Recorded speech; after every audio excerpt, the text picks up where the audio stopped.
காவடி ஏந்தி வந்தோம் முன்னடிக்கு கட்டளை கொண்டு வந்தோம்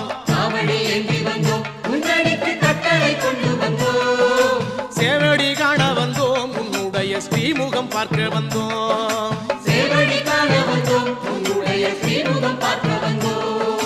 பால்வடியும் முகத்தாய் எங்களது பாவங்கள் போக்கும் ஐயா